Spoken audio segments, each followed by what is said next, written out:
We all look forward to Christmas. It's a special time of the year. A time for family, a time for love, a time for laughter, and a time to get excited.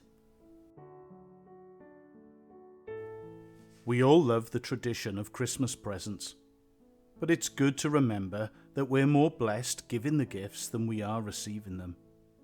I'm sure that you're looking forward to Christmas morning and hoping for specific gifts. Maybe even you've been writing a list of the things that you would like. Yet it's not all about the gifts. Some people like laying the table for that wonderful Christmas meal and looking forward to seeing family members that maybe they haven't seen for such a long time. It could be that you're looking forward to the Christmas decorations, the tree and the tinsel, and maybe even making decorations that you can hang up. Some people are fascinated by the Christmas lights that make our towns and homes just feel so special. Whether it's Christmas dinner, the decorations, the presents, or the lights that make Christmas for us, it is good to remember that the word Christmas starts with Christ. And Christmas is all about the birth of God's Son, Jesus Christ. 2,000 years ago, many people were going about their normal lives, and wonderful events were beginning to happen. For one boy, Adama, he knew his life wasn't normal. He lived an interesting life. Although he went to school, he went to bed as soon as he got home, even though it was still light. And he would be awakened by his parents, and they would go out onto the flat roof of their house and study the night sky.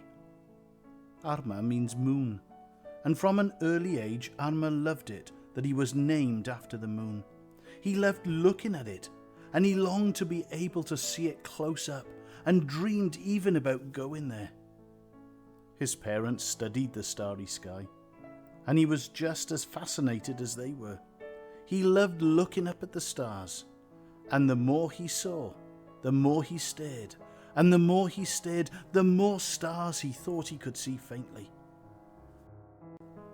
Adama's parents wrote on scrolls what they saw, and plotted stars on charts and maps. Adama didn't quite understand what they were doing, but it fascinated him greatly, and he dreamt about becoming an astronomer when he was older, and knowing as much about the stars as his mum and dad did. He loved it when they went on trips, just to be in the right place at the right time. They sometimes would light a fire to keep warm. And then finally, they would see what they had come to see, the shooting star or the comet. It was just wonderful. But Adama remembered one of these times more than all the others. He was with his family watching the amazing stars, when suddenly he saw a star, shining brighter than all the others. He watched for some time before pointing it out to his father. His father put his arm around his shoulder, and they gazed up together at the star. It was a star that they'd never seen before. In the morning they returned home. His father seemed excited about the star. He hurried to find his charts and his scrolls. He kept rubbing his chin and pointing things out. Some of his stargazing friends arrived, and the excitement built. It was almost as if they had been waiting for this moment for years. The next night, the star seemed even brighter than before. It gleamed above the clouds. Adama didn't know what it meant, but he did know this: it meant something, and something important. His excitement grew as he looked up at the amazing star. He heard his father say to his friends, "This is a message from God. The king is born. We must go with gifts to worship him." Gifts were chosen and carefully placed in boxes to keep them safe. Adama couldn't help but wonder why a baby would want these gifts, even if he was a king. The gifts that they had chosen were gold, frankincense, and myrrh. Adama's father must have seen the confused look on his face and explained, "We're going to take him gold, because he is a king. Frankincense, because he's a very important baby. This baby that's been born, he is the Son of God. And myrrh, because this is something that you take when somebody dies, and he's come to die to save us all. Adama was still a little bit confused, but began to understand that the star was put there because God had sent a very special child that would grow up to do something very special for each and every one of us. Adama watched his father and his father's friends pack up the camels to go on a very long trip. Adama wasn't going, and he wouldn't see his father until he got back. He was a little sad, but excited to know what would happen on this journey. He watched his father and his friends set off on their journey. Their journey was long and arduous. They went over difficult ground, climbed over mountains. They endured different weathers, sometimes extremely hot, sometimes cold and windy. The journey was much longer and harder than they'd ever imagined it could be.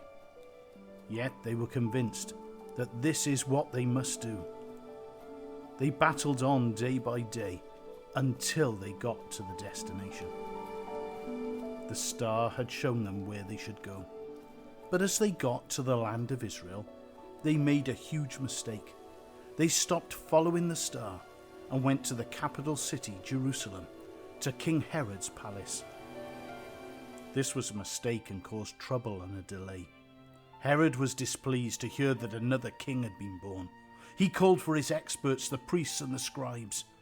There they learnt an amazing thing. They brought out an old scroll written by Micah the prophet over 700 years before. It told them, quite plainly, where Jesus would be born. It said that the Son of God would be born in the small shepherd village of Bethlehem. It was hard to believe. Not in a palace, not even in the capital city of Jerusalem, but in the hill village of Bethlehem. The wise men that watched the stars started their journey again. And when they looked up into the sky, there it was. The star was there again. They should have trusted God and not just done whatever they thought they should do.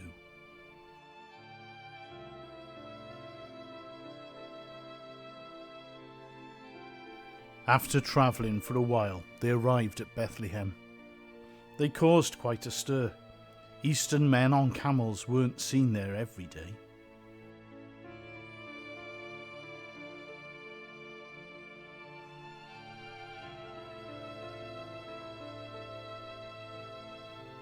They entered the village of Bethlehem, excited, yet apprehensive about what they would see.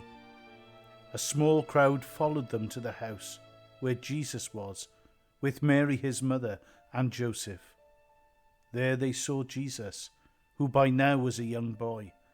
They bowed down and worshipped him, and gave those gifts of gold, frankincense, and myrrh.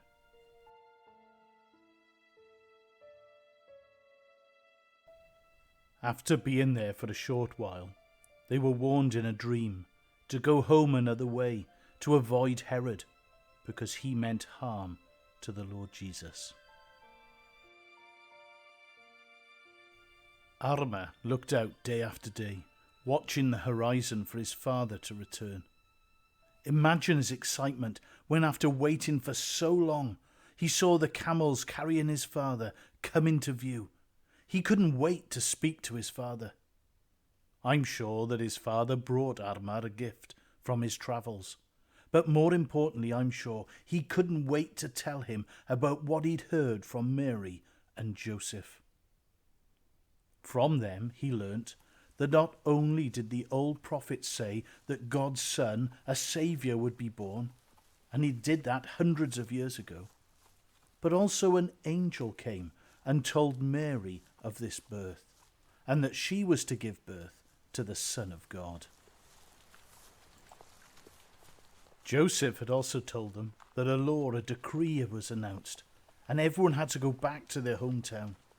Joseph's family were from Bethlehem, and he had to go back there to be counted. They made that long journey on a donkey, while Mary was heavily pregnant. It wasn't easy. It was very hot and a very long way.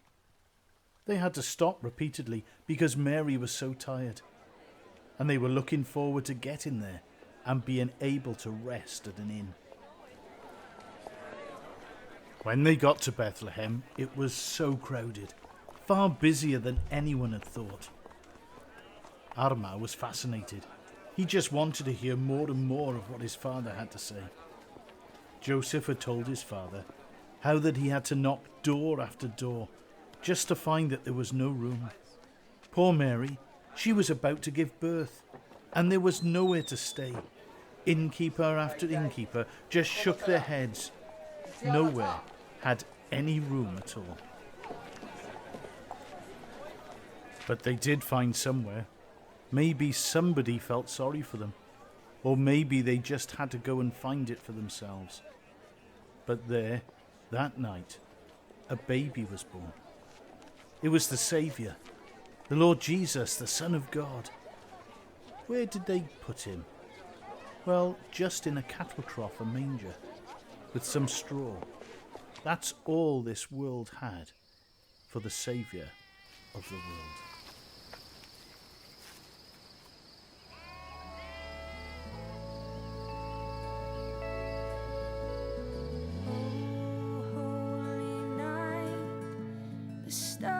Are brightly shining. It is the night of the dear Saviour's birth.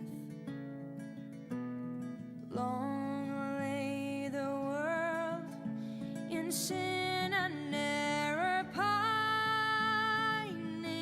till he appeared and the soul felt its worth.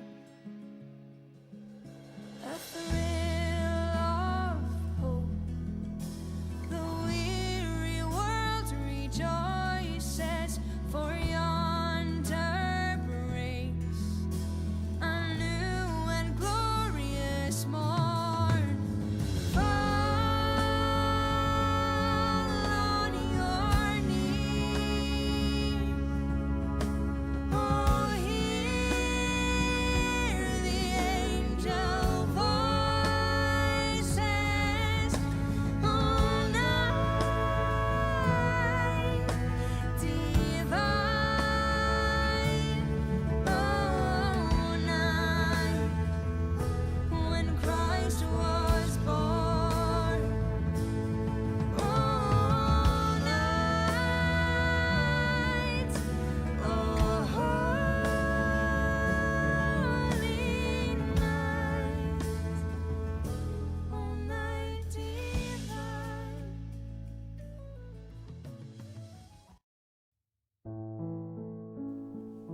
I hope you have a wonderful Christmas. Enjoy your presents, enjoy the decorations, enjoy your Christmas dinner, and enjoy your time with friends and family. But just remember, it was wise men that followed a star, and they saw the real meaning of Christmas, that God sent his Son to be the Saviour of the world. When you unwrap your presents on Christmas morning, just remember that the greatest gift that we ever could have was the Lord Jesus Christ on the very first Christmas.